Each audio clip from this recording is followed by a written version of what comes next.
that's true for all moms. We have a lot of stories to tell. Some are silly, some are gross, some bring us to tears. With each story that's shared, another mom feels a little less alone. So join us as we laugh, learn, and grow together. It's the I'm Mom Podcast. Welcome to this week's episode of the I'm Mom Podcast.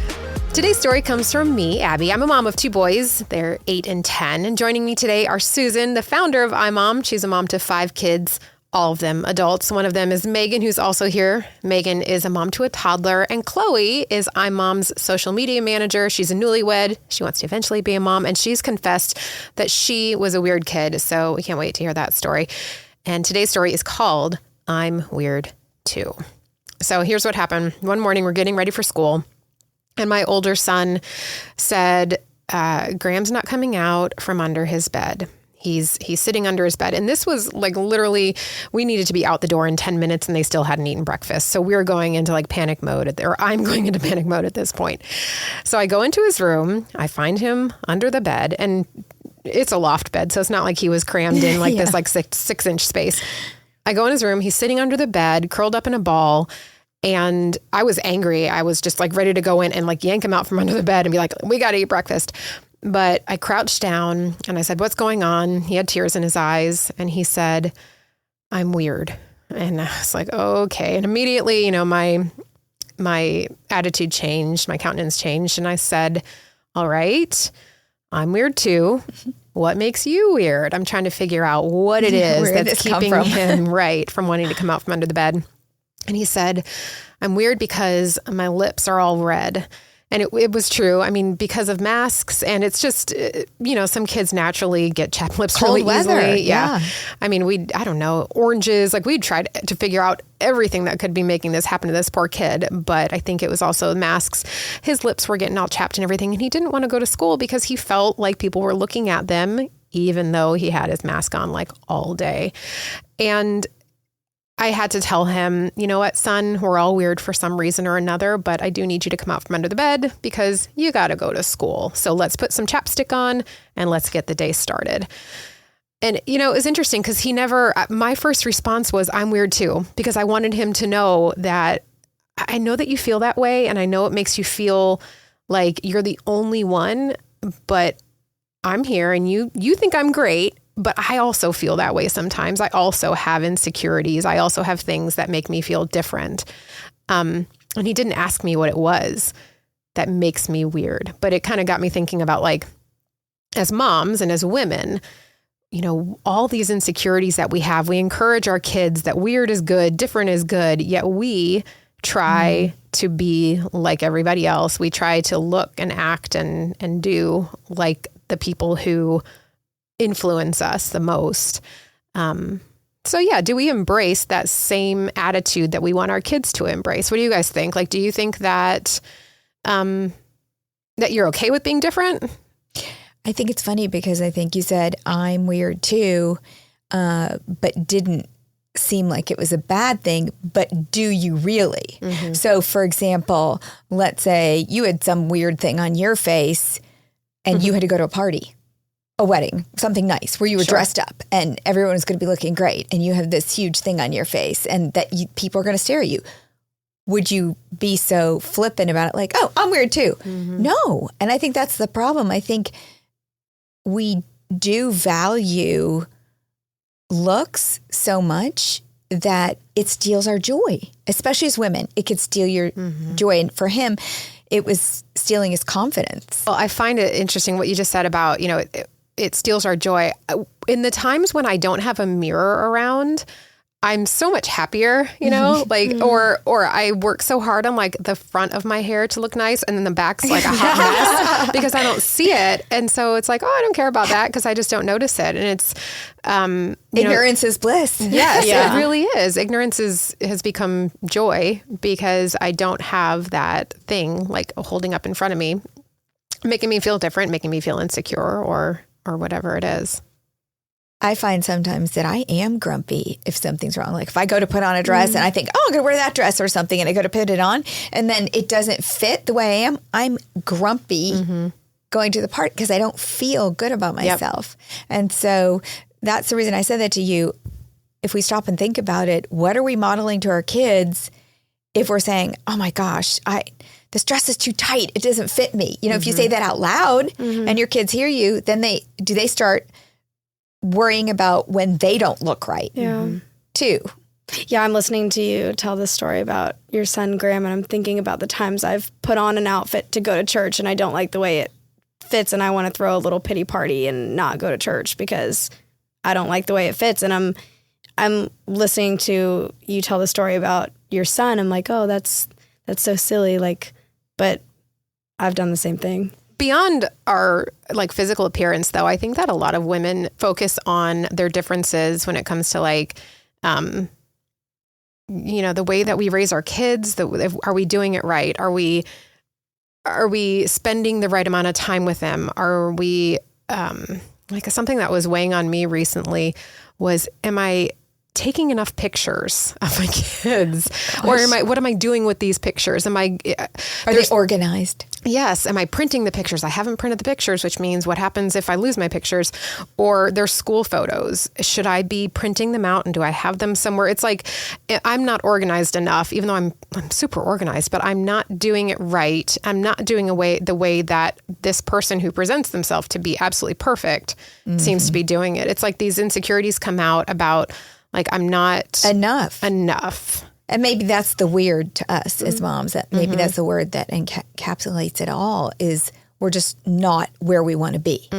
Whether it's at the weight we want or managing our house or our kids, our kids aren't behaving the way we want. We're not feeding them nutritious enough food. Right. It's just never enough. Yep. I was just listening to somebody talk about the negative words that we say to ourselves and how powerful that is. And he gave an example of a friend who was a magician. And the friend was not doing shows, he wasn't charging to do his magic shows, stay with me here, because he wasn't a good enough magician. So he just did it for free? So he did them for free. And so the guy who was speaking was like, so with that logic, you can never, he said, I'm just not good enough. There's better magicians out there. And so the guy's logic was, so that means that until you are the best magician in the world and have traveled everywhere to prove that you're the best magician in the world, you're not allowed to charge for your show. And how is that going to make you a better magician if you can't put on these shows and get better and whatever? And we're constantly telling ourselves, I'm not enough, or I'm not doing it, or I'm not good enough. And how much do those words actually feed back to us and then make us not take that next step or not live our lives fully? They hold us back so much from actually doing and being and like I said in the beginning, if it steals your joy, you never feel good doing it. Do you never feel good being a mom because you're not measuring up in all of the areas? Because no mom is going to measure up in probably 80% of the areas. Right. You just can't. So I told this story at the start of one of our iMom articles about the different roles we have to play as moms, because in that little interaction I had with my son, I had to go from being the cop, because I was like, time to go. We got to get out of here. Let's get your teeth brushed and have breakfast and all that stuff. The caregiver, because there was something wrong with his lips. And so, I have to offer chapstick. To the coach, meaning, all right, we'll put a mask on you. Here's what, you can do if somebody says something to you, or here's why you don't need to worry. And then onto the counselor of okay, bigger picture, son, is this. And I think that little interaction with him was a microcosm. Is that the right word? Little moment that represented so much of what we have to do as moms when it comes to teaching or unteaching our kids about what people think about them. How to worry or not worry about what people think about them. How do you help your child? Well, first, I think you have to recognize kids catch more than they catch what you do. And so first you have to look at, you said to him, oh, I'm weird too. Well, maybe how does your concern about what people think about you, how has that been transmitted to him? In other words, what are we saying in front of our kids that leads them to believe they have to care so deeply that it robs their joy when they feel weird or odd? Whether they just don't feel smart enough, or they don't feel pretty enough, or they don't feel like they're good at something enough, that they have to care what other people think, because they're always going to face that. And then you did have to, how do you coach yourself? How do we rack? So that's the first thing I go to is, okay, where did he get that idea? And when you said, I'm weird too, did you later have that conversation of, okay, I struggle this, Graham, don't struggle with it like I do? See, I think I make the assumption that because I'm a mom to boys, I don't have to worry about it as much, you know, like it's not, and that's totally false, because boys also can worry about their weight and their other parts of their appearance. But I think that I'm not as conscious of how I talk about my appearance because I don't have a little girl standing in front of me, you know? So it's probably, I mean, I'm sure part of it is that. I also think they have to pick it up from just looking at other kids or being teased. And that would be my next thing. You know, Graham, have you been, you don't want me to say his name. Sorry. No. I didn't say it. Okay. You know, were you teased at school about this, or have you been teased about another feature, you know, of how you look that has bothered you? Because you're crying right now. So I know your fear is real. What has made you so afraid? And then how do we coach them not to be afraid when people say things about ourselves? Because this is a society today where as they get older and they get social media, it's just going to get worse. Well, here's kind of an interesting thought that I just had. Maybe somebody just asked him, hey, what's going on with your lips? And it wasn't a making fun kind of situation. And do we do that ourselves when someone asks us about something and we are self-conscious about it already, or we're projecting some feeling? Hey, did you do something different with your hair? And you know that you got a weird haircut, or you need a haircut, or whatever. And so you think that they are picking on you or making fun of you, but it's not that. It was just an innocent question. You know? My gosh. The other night, my 27-year-old brother, I was FaceTiming with him so he could see his nephew, who he loves to talk to, and, you know, he's just a delight. And he looks at me and he goes, what's wrong with your face? I just didn't have makeup on. And I was like, that was so rude. You are 27. You are a 27-year-old man. You need to know, like, you do not make a comment like that. Even to your sister. 30. Yeah. And I'm like, what do you mean? What's wrong with my face? He's like, did you just go work out? I was like, no, thanks. Golly. It's hard. It's hard for us, and therefore is it hard for our kids? And yes, it is. And I think in those moments he was just feeling weird. I think that's a cute word, because he was just feeling something was wrong, and he didn't like the way it looked. So moving then to the adult version of that, how do you guys respond to your insecurities? You know, he sat under the bed and curled up in a ball and cried and didn't want to go to school. So when you feel weird or insecure or different, what do you do? Well, I confess, sometimes it makes me grumpy. Like if I think I'm going to wear that dress to a party or something, and I go try it on with no time to spare because I don't plan ahead, and it doesn't fit, I'm like, darn! It just you don't feel good about yourself. So what is your self standard? And then I do know people don't care at all. Some of it is personality for the child or the adult. Like one of my daughters took ballet, and you know it was strict. You had to have your hair back in a bun, and shoot, if I didn't get her hair like slick, she'd go, there's a bump, you know, she's a perfectionist. And so for her, if it wasn't perfect, it was a huge error that everyone was going to notice. And I'd say, your hair is dark brown. Nobody's going to notice this bump. But to her, it was magnified, where some of my other kids would never have even noticed. So some of it is personality. Well, and for some people, I think looking like everyone else is a bad thing. You know, they don't want to blend. They want to be different.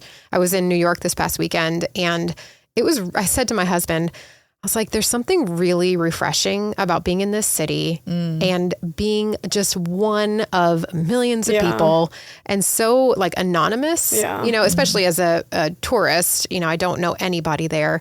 And so to just be walking around, nobody looks at me because there are just too many people to even see. And then everybody dresses however they want to dress. It is like really liberating and beautiful. And I felt I said, next time we come here, we should both bring an outfit that is totally weird, that we would never wear at home because we wouldn't want people to look at us funny, but that we would want to actually wear in public. And he agreed. He's like, I totally see what you're saying. I think that being weird in the way that you dress in that city is like on trend. Yeah. It's what you do. What was freeing for you too is you didn't know anybody. So you had no one to impress. And that's the thing. Innately, I think we do want people to accept and, like your son, he didn't want them to think badly of them. We don't want them, we care too much and some care more than others. And how do we combat that? So do you ever let your insecurities or what makes you different hold you back from doing something? Like you said, if I had the same issue that he did and I had the chapped lips that were really bad and maybe I wouldn't go to that wedding, or if I didn't fit in the dress that I wanted to wear and I had to wear I'd a dress. I'd be grumpy. Yeah. But would you go? Would you ever not go? I would go, but I'd be grumpy. What about you, Megan? Do you think that your insecurities or anything that you feel different about makes you hold back from living life?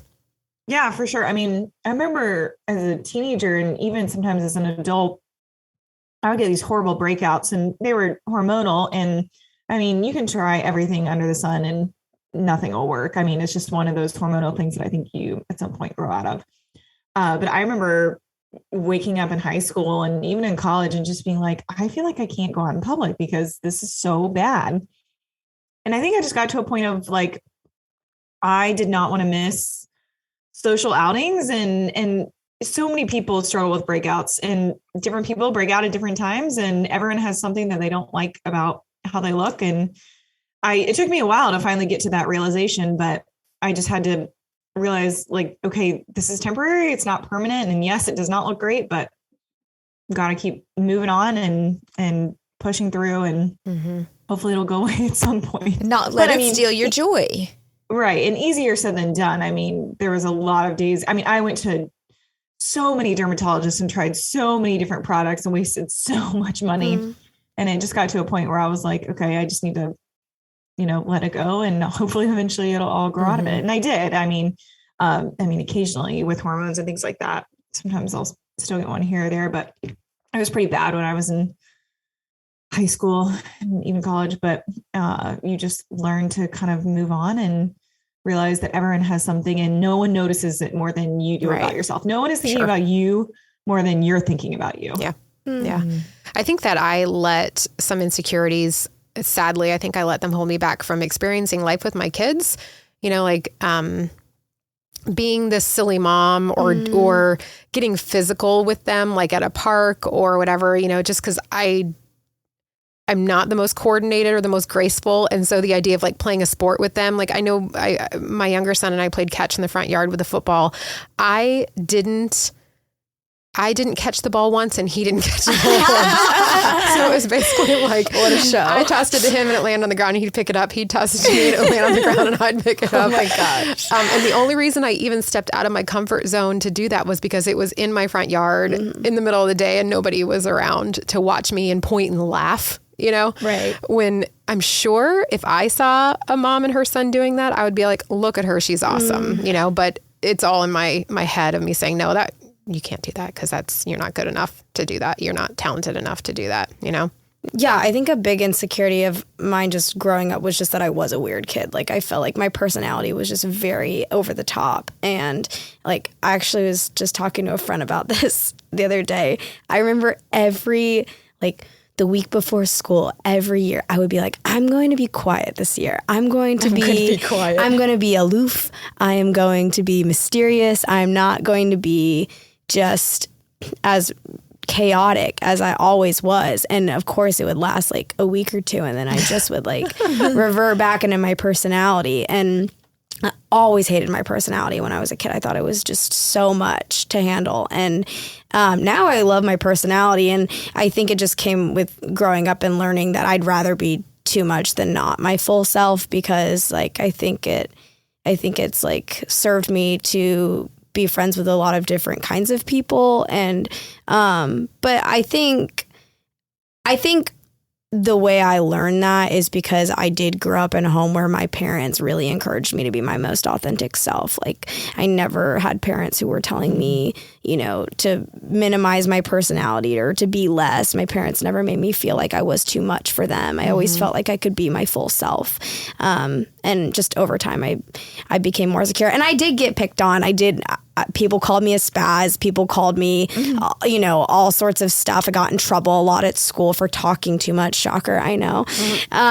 But, you know, over time, I think it just kind of, it made sense in a lot of ways, just like in relationships, in my career. And then, of course, you just learn how to manage that and how to deal with it in a little bit more of an appropriate way the older you get. I can't tell you how many times I've left a party or a room or something and said, oh, next time, don't be so loud. Yeah. And I'm not... You're I don't not think loud. I know. And as I say it, I'm like, you guys would probably not see me that way. No. But sometimes in social settings, like around my friends who I'm really comfortable with, I do that. And then I think, why did you talk so much? Why did you dominate the conversation? Did you, you know, so. That's how it Well, is too. I think listening to what you said, Chloe, a takeaway then maybe for some people listening out there, for me certainly, is that if our kids feel weird like Graham did, or feel like they're not measuring up, or they're not fitting in, or kids are making fun of them, is to coach them through that. And that's what the article said too, is we have to pay attention when they say those weirds. Like, he's so young, he almost wasn't really explaining, Sure, something's wrong with my face and kids are going to make fun of me. He just said, I'm weird. And he cried. So he's feeling it.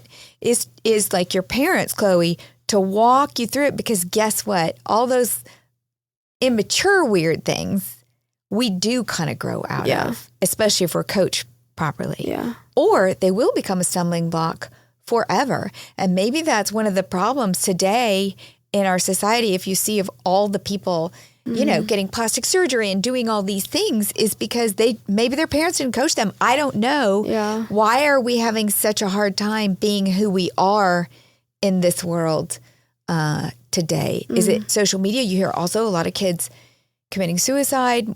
They're unhappy. A lot of the stats that come out say children are more unhappy today. What is that? What are they struggling with internally, and how can we help them have confidence in who they are, find joy in that, and not worry so much about what other people are saying? Because you must have had people saying things to you like you're a spaz to even know that about yourself. Yeah. Somebody was telling you. Yeah. So are we really walking with our kids through their life and coaching them through these moments? yeah. Well, I think it boils down to self-worth, right? It's that who you are and your value is not based on how many followers you have, or The kids at school. the kids at school, who wants to sit with you at lunch. The things that matter to you at that age. The things that really, and that's what makes it hard, is that I remember in my previous career, I hosted a morning radio, and I remember my mom listened one day and she called me after the show because I made a comment about, you know, if your teenage daughter is insecure or is this or that, remind her that God loves her and God sees her as that, which is 100% true. And my mom used to teach high school, and she's like, do you know how that doesn't resonate with teenage girls, with a lot of teenage girls? And I think even teenage girls that grow up in wonderful Christian homes, sometimes those aren't the words that bring them comfort. But I don't think that means you stop telling them that. I don't think you give up on reminding them of that.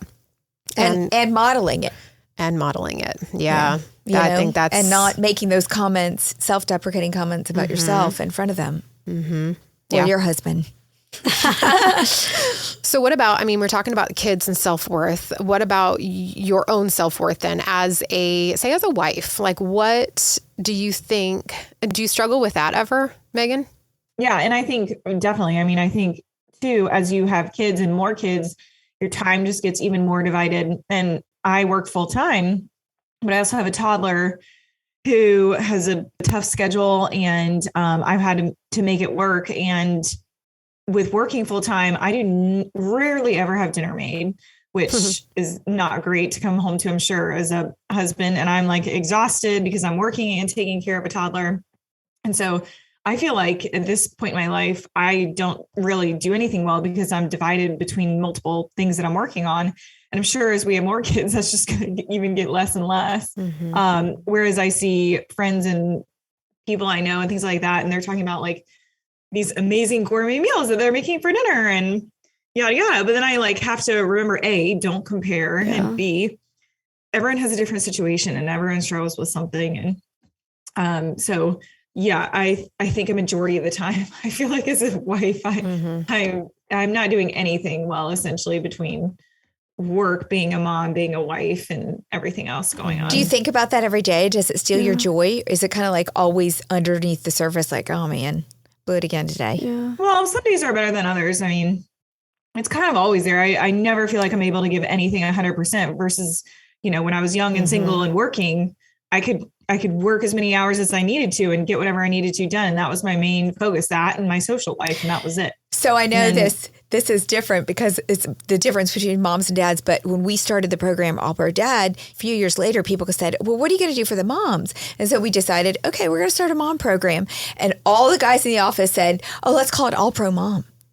And I looked at them like what planet are you from? No mom is going to wear a t-shirt that says All Pro Mom. No mom really. And maybe it's because I was my kids were also little. I was like, I don't feel like an All Pro Mom. Where the dads, they love it. Yeah. I'm an All Pro Dad. And I think now too, there are more women working. There are more women in the workforce than ever before. And we're still trying to do everything, all of our other responsibilities on top of that as well. So I think it's also a cultural generational shift that our country hasn't seen up until now, because almost all of my friends are dual income households. They both work, but I think a majority of the parenting responsibilities still fall to the mom. Now, granted, my husband is like super dad. He's so involved, but I still just feel like there's a lot of things that just fall to me just by the nature of whatever it may be. And so I think women are really trying to do it all more than they ever have before. So then thinking about your self-worth, if you're trying to be the best mom, the best wife, the best employee, the best friend, and failing at all of them because you're never going to be the best. I mean, maybe our standards are too high, or it's just a superlative that we shouldn't really put on ourselves. How does that make us feel about ourselves? That we are not making it to the level that we want, and probably never will, Okay, here's my trick. Chloe knows this. I've talked about this. But I do always try to do a lot. Like, I do not have boundaries. When I wasn't working, I volunteered for everything. My husband got so mad. He said, you basically work overtime, you're beyond full time for all the things you volunteer for our kids. And so I'm constantly trying to be better and do more. And I literally use the iMom habit trackers. They know this. Chloe's laughing. Because I gave them this lecture in one of our team meetings just the other day. I said, do not be afraid to grade yourself.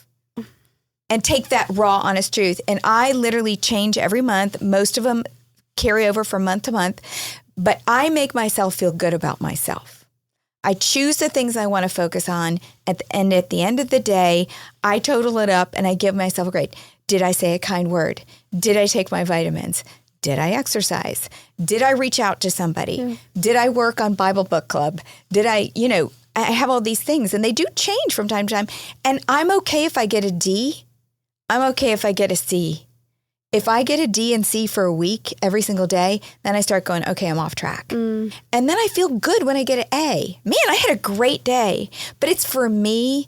I don't do it for other people anymore. I do it for me because there's certain things I know when I have balance in my life, like I exercise and I eat right and I'm kind to people and I hit my big goals that God wants me to, like the Bible book club or, something at work. I care for somebody that God has laid on my heart. You need to reach out to this person, and I'll put them in there for a month. Call this person, say a kind word to my husband is one of the ones I had this month. Say something nice to Mark. I call it babe. I just got to throw him a couple, hey babe, you're this, I feel good about myself. I'm doing it for me and what God wants me to be. And that's the only way, that's my trick for overcoming the focus on what I'm not doing versus what I am doing to get better. Does that make sense? I know that was a long explanation, but it's the only trick I've come up with to focus on what I am doing. Sure. So if we're talking about, my son saying, I'm weird, he has insecurities, we have insecurities, but it boils down to our self-worth. What if for 2 weeks you get a D? That still doesn't change your self-worth. It doesn't, because I have done this for so many years. I know I can get back on track. I know, oh, hey, it's just a checklist to me. Every day is a new day. Yeah. I've learned that. Every habit tracker every month is a new month. There's always opportunity. What I've learned is what's important is I'm working on it. So how do we translate that to what we tell the kid that's sitting under the bed? Yeah. Well, when you're a kid and you have these chapped lips, you're like, as the mother, you're like, all right, let's put some chapstick on it and get on with the day. But in your son's world, he's like, oh my gosh, I've woken up and my face looks like this. What if it never goes back? And maybe he's not thinking those exact thoughts, but everything is so much bigger in his world, you know? What about this? Let me introduce something new. What if him being sad about the chapped lips wasn't really as much, it is about him, but what if, Abby, God was trying to show you that you have a sensitive child and there may be some insecurities building and hey, heads up, if he's this upset about chapped lips, what's really going on? Because there were so many things that happened. It's like a gentle preview of what might there were so many things that happened in my parenting that I thought, okay, that was really weird. Why did I see that? Why did that happen? We're going to talk about it in another episode. But sometimes I think God gives us little moments that if we study enough, shows us that our child's heart and leads us to something bigger that may be going on. It's like a little quiz that might be preparing us for a bigger test down the road. Yeah. That's cool. That's good. That's good. So what makes you different? What are you insecure about and how do you deal with it? And then how do you help your kids deal with their insecurities? You can tell us through the link in the show notes. And if you have a mom story to share, we would love to hear it. Send your story through Instagram at imom.com and Facebook at imom, or you can email imom@familyfirst.net. Everything we talked about today, the habit trackers, the article about the roles that we have to play in our kids' lives, they're all in our show notes. Maybe we can also include a picture of Chloe when she was weird and little. You make sure you rate us on iTunes so it helps other moms find us. And thanks so much for listening. The iMom podcast is hosted and produced by Abby Watts, along with Susan Merrill, Megan Tigner, and Chloe Blumenthal. Edited by Isaiah Gunther.